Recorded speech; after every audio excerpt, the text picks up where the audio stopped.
आज हम लोग रॉलेट एक्ट के बारे में सीखेंगे। तो शुरू करते हैं सीखना।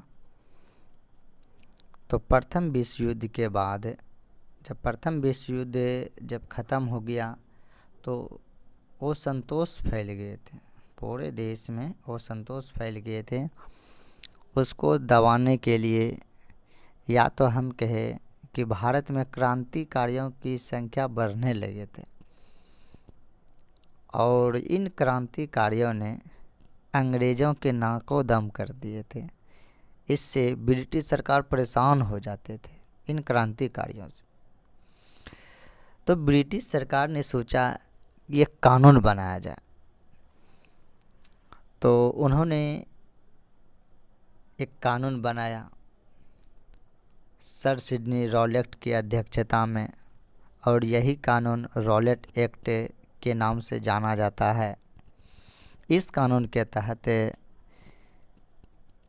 संदेह के आधार पर किसी भी व्यक्ति को कहीं पर भी कभी भी और अनिश्चित समय के लिए बिना किसी वारंट के गिरफ्तार करके उसके जेल में डाल दिया जाता था। ठीक है। तो रॉलेट एक्ट ब्रिटिश सरकार के द्वारा बनाया गया एक कानून था और यह कानून सर सिडनी रॉलेट की अध्यक्षता में बनाया गया था। इस कानून के तहत क्या होता था, संदेह के आधार पर किसी भी व्यक्ति को कहीं पर भी अनिश्चित समय के लिए बिना किसी वारंट के गिरफ्तार कर लेता था। और गिरफ्तार के विरोध में ना तो आप अपील कर सकते हैं, ना तो आप दलील कर सकते हैं, ना तो आप वकील कर सकते हैं। तो गांधी जी ने इसे काला कानून नाम दिया और गांधी जी ने 6 अप्रैल 1919 को राष्ट्रीय अपमान दिवस मनाने का निर्णय लिया और देश भर में हड़ताल जो कि उस दिन रहा 6 अप्रैल 1919 को। और रॉलेट एक्ट का विरोध पूरे देश में हो रहा था, विरोध हो रहा था, प्रदर्शन सब कर रहे थे।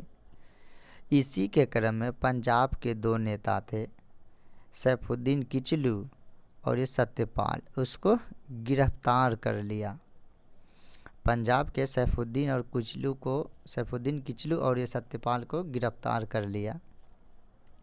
जब गिरफ्तार कर लिया तो पंजाब के लोग ने विरोध प्रदर्शन करने के लिए बैसाखी के दिन में 13 अप्रैल 1919 को जलियांवाला बाग में सभी लोग एकत्रित हुए। जलियांवाला बाग पंजाब के अमृतसर में पड़ते हैं। जब वहाँ पर जलियांवाला बाग पहुँचे और शांतिपूर्ण तरीके से विरोध प्रदर्शन कर रहे थे, इसी बीच एक जनरल ने आदेश देता है। उस जनरल का नाम है रेजिनाल्ड एडवर्ड हैरी डायर। इन्हीं के आदेश पर पुलिस ने बिना किसी चेतावनी के इन पर गोलियां चला दी, जिसमें कि सरकारी रिपोर्ट के अनुसार 379 व्यक्ति मारे गए, जबकि कांग्रेस समिति के अनुसार 1000 लोग मारे गए थे। और ये घटना जो कहलाता है वो जलियांवाला बाग हत्याकांड कहलाता है। और आपको इससे एक बात बतला दूं कि ये जो जनरल डायर था, इसका जो कि सहायता किया था राजहंस ने। जलियांवाला बाग में 2 गेट थे, एक गेट को बंद करवा दिया गया और दूसरे से पुलिस को जो है ना लगा दिया गया, जिससे कि भागने का कोई भी मौका नहीं मिले। और इसको उधम सिंह ने, जनरल डायर को उधम सिंह ने लंदन में जा कर के उसका हत्या कर दिया था।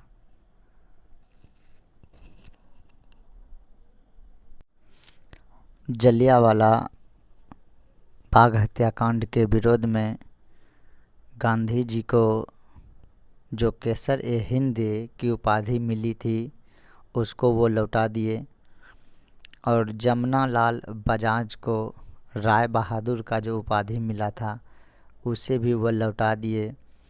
और रविंद्रनाथ टैगोर को जो सर का उपाधि मिला था वो वे लौटा दिए।